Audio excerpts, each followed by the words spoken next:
Mistakes. Here we are again.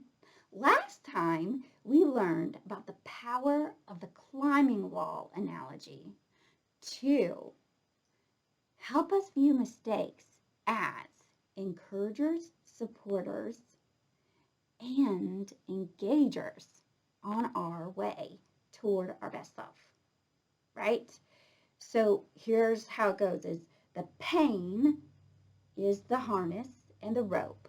And then the lesson that you learn from the experience is our handholds and our footholds to support us on the way toward our best self, right? So we're inspired and we're open to the idea of engaging with that mistake, right?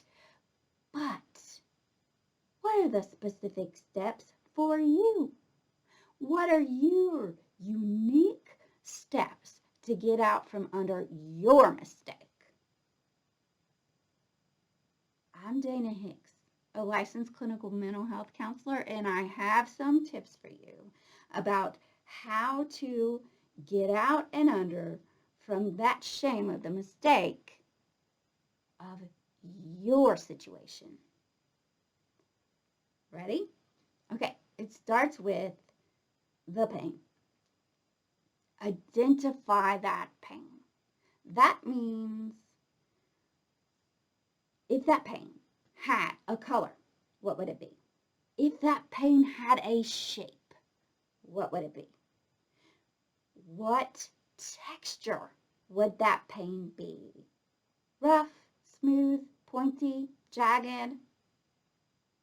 What temperature would that pain be?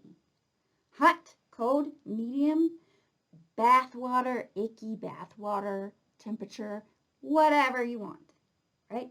And if it lived in your body, what part of your body would it live in? Draw it out, write it out,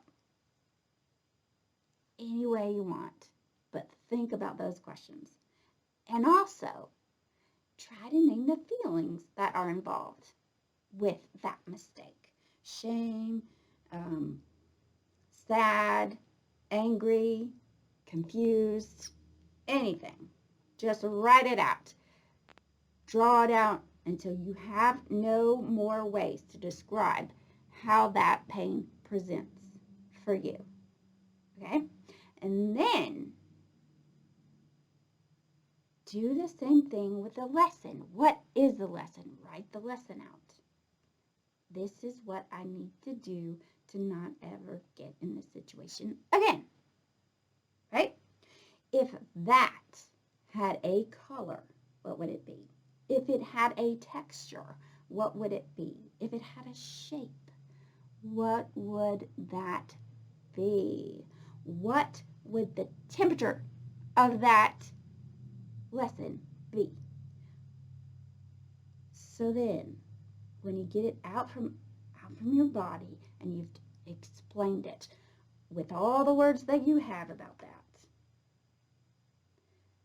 then imagine that physical lesson that you constructed, engaging with the physical pain that you described before. How would it support that pain? Would it wrap all the way around it? Would it support it on the bottom, top, sides? Would it support it on 2 sides, 3 sides? You get to decide. Imagine that. And take a deep breath, soak it in.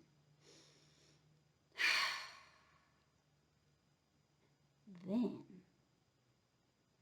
imagine that you have taken the steps from that lesson. Okay? You have grabbed a hold of those handholds and footholds and pulled yourself up to the next level. Okay? So imagine yourself doing that. And then ask yourself, what would it feel like on the inside to be up there? How would it be different? How would it feel different?